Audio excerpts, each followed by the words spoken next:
The last Shabbos of the year, the Shabbos before Rosh Hashanah, is obviously a very special Shabbos, a very profound Shabbos. And the focus, it seems, on this parsha is Rosh Hashanah and the following days of Teshuvah, of repentance, of return, culminating with Yom Kippur. In fact, Atem Nitzavim Hayom, the opening words of the parsha, you are standing today. What does today refer to? So the Alter Rebbe, quoting the Zohar, says that it refers to Rosh Hashanah. Hayom, when it's mentioned without saying which day it is, refers to Rosh Hashanah. Then on Rosh Hashanah we stand firm and victorious in our judgment. We are secure that we are going to be embraced by God and He will give us a good and sweet year. But of course, the month of Elul that we're in, and we're coming to a close, is a month in which we prepare for Rosh Hashanah, making us worthy of God's good judgment for us. And that is through the process of Teshuvah. And that seems to be one of the highlights of this week's parsha of Nitzavim Vayelech. Let me read some of the verses here that talk about Teshuvah according to Ramban, Nachmanides. The Torah says as follows, for this commandment, it doesn't say which commandment, but this commandment that I commanded you today, it is not hidden from you, and it is not distant. It is not in heaven to say, who can ascend to the heaven for us and take it for us, so that we can listen to it and perform it? Nor is it across the sea to say, who can cross to the other side of the sea for us and take it for us, so that we can listen to it and perform it. Rather, the matter is very near to you, in your mouth and your heart, to perform it. So we have 4 different statements over here, that it's not hidden, it's not distant, it's not in heaven, and it's not across the sea. 4 different rejection of the excuses that we may have in terms of fulfilling this commandment. But what commandment is it? Well, there are different interpretations. According to Nachmanides, Ramban, this verse applies to the mitzvah of Teshuvah, of repentance, or more accurately translated as return. Now, why do we have to be told that Teshuvah is not distant from us, that it's not remote, that it's not incapable of reaching? It's overseas, it's in the heavens, it's distant from us. What's the problem? Shouldn't Teshuvah be something obvious that it works? So the answer can be given in light of what it says in the Jerusalem Talmud, that the question was asked of 4 entities, what to do with a person who sins. Wisdom was asked. Wisdom, prophecy, Torah, and God. Wisdom was asked, what is the proper punishment for a sinner? And wisdom answered, the sinner shall be pursued by evil. Prophecy was asked, what is the proper punishment for a sinner? Prophecy answered, the soul of the sinner shall die. The Torah was then asked, what is the proper punishment for a sinner? Torah answered, let him bring a guilt offering and he will be forgiven. The Holy One, blessed be He, was asked, what is the proper punishment for a sinner? And the Holy One, blessed be He, answered, let him do Teshuvah and he will be forgiven. That means that if you go by the perspective of logic, of wisdom, if you go by the perspective of prophecy, even of Torah, you're in trouble, basically, if you sin. There's no real way out.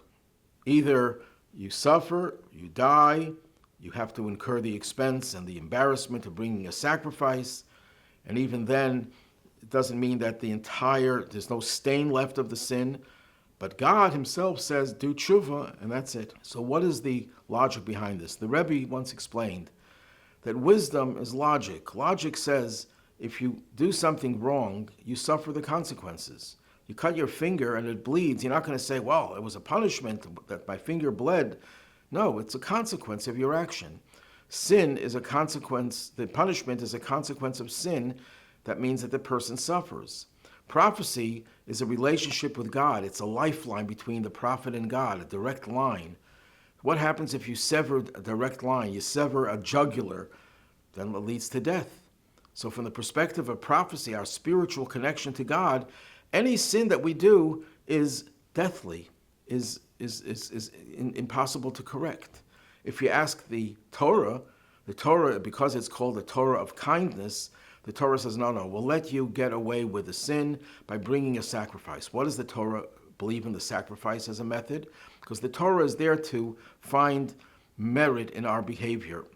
Torah, which is a Torah of kindness, looks at the sinner and says, you know what, there must be a mitigating circumstance that caused you to sin. What's the mitigating circumstance for everyone that sins? The sin comes from our animal soul, the superimposed animal soul on our godly soul. So the truth is that our sin is not really committed by ourselves, by us. It's committed by the superimposed animal dimension of our being. And therefore, when you bring an animal sacrifice, which reminds you that you have to tame your own animal, that gets you off the hook. But God, who transcends everything, says you can do teshuvah. When you connect to God and you ask God for forgiveness, from God's perspective, God doesn't suffer and care really, as Job says, if we sin. He doesn't care if we do the right thing. He chose to care. He put himself into that structure where he cares for our mitzvahs, our good deeds, and our sins. But God himself transcends that. When we do teshuvah, we're returning to the essence of God, who transcends all of the entire system that he himself put into existence. And therefore, we're absolved of the sins when we connect to God. That may be the reason why the Torah uses 4 different expressions, that it's not hidden from you, it's not distant, it's not in the heavens, it's not overseas. Why does the Torah have to repeat itself 4 times? Because there are 4 impediments. But 1 second, I only mentioned 3. Wisdom is an impediment to being completely absolved. Prophecy is an impediment. And Torah doesn't quite get us off the hook entirely, but God does. So there are only 3 impediments. No, there's a 4th one. There's a time when a person says, you know what? God doesn't want me to return to him. And there's a story in the Talmud that confirms that.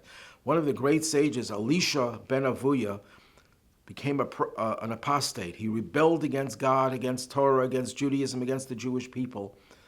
And they nicknamed him Acher, the other one, to refer to his negative otherness. And when he was asked by his disciple, Rabbi Meir, to return, he says, I can't return. Why not? Because every day there's a heavenly voice that comes out of Mount Sinai that tells us to do teshuvah, to repent. Shuvu banim shuvavim, return, you errant children, return. When I hear this heavenly voice, there's a caveat. It adds, chutz me'acher, except acher. You can't return. God himself says to acher that you cannot return. So what's the point? It's futile. That's the ultimate challenge to doing teshuvah. When a person is convinced that God doesn't want him to do teshuvah, God says, I don't need you, I don't want you, you're a lost cause.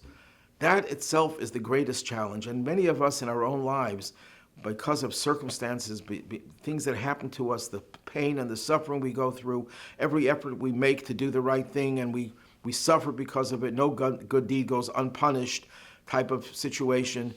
And we often say, you know what, what's the point in trying? I'm trying, I'm sincere, but God is standing in my way. He is not allowing me to get closer to him. He's not allowing me to do teshuvah. And here the Torah says, no, there are 4 impediments. There's impediment number 1, where logic tells you you can't really change. Then prophecy, your spiritual identity tells you, no, I can't change. And then you look in the Torah, and the Torah is not very optimistic about your ability to change, it seems. And then even when you refer to God himself, you believe that God is putting impediments in front of you to tell you, I don't want you. That is not true. God wants every one of us to return to him, and he accepts us and embraces us.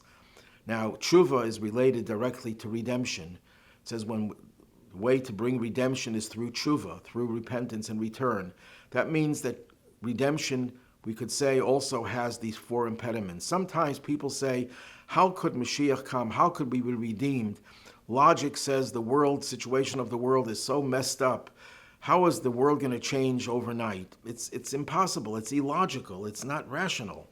Then there's another impediment, the spiritual status of the world. We look at the spiritual status of ourselves and of a lot of people around us, and we're very pessimistic. We say, look, the world is going downhill. It's degenerating, although that's not necessarily true. It's true in some ways, in some senses, but it's not ultimately true. But that's what it looks like, that the world is going downhill, degenerating, becoming so much more materialistic and unspiritual. And then there's the impediment where the person says, I look in the Torah, look how popular the Torah is in our times. The Torah is not being studied by most of the Jewish people. There are 14, 15, 16 million Jews. How many of them study Torah daily, which is what every Jew is obligated to do? And therefore, we're pessimistic about the prospects of redemption. And then we look at God and we say, God, do you really want to take us out of exile? It doesn't seem that way. Look what you're allowing to happen in this world. Look what happened to the Jewish people during the Holocaust. Look at all the suffering and pain that you have allowed to occur in this world. And therefore, I'm not worthy that you should bring us Mashiach. These are the four impediments, and the Torah says, no, it's not true. Mashiach is rationally solid. If you think about rationally, you have to recognize that the world is ready for Mashiach. Spiritually, there are so many spiritual things that are happening today that never happened before, so many miracles. And if you look in the Torah, there's a greater amount of study of Torah today than there was 100 years ago. There are more and more people are coming to classes of Torah all around the world. And of course, God himself says to us that he is pleading with us. I am also in exile. I'm suffering. And for my sake, pray for Mashiach. Ask me to bring Mashiach, and I will certainly do so.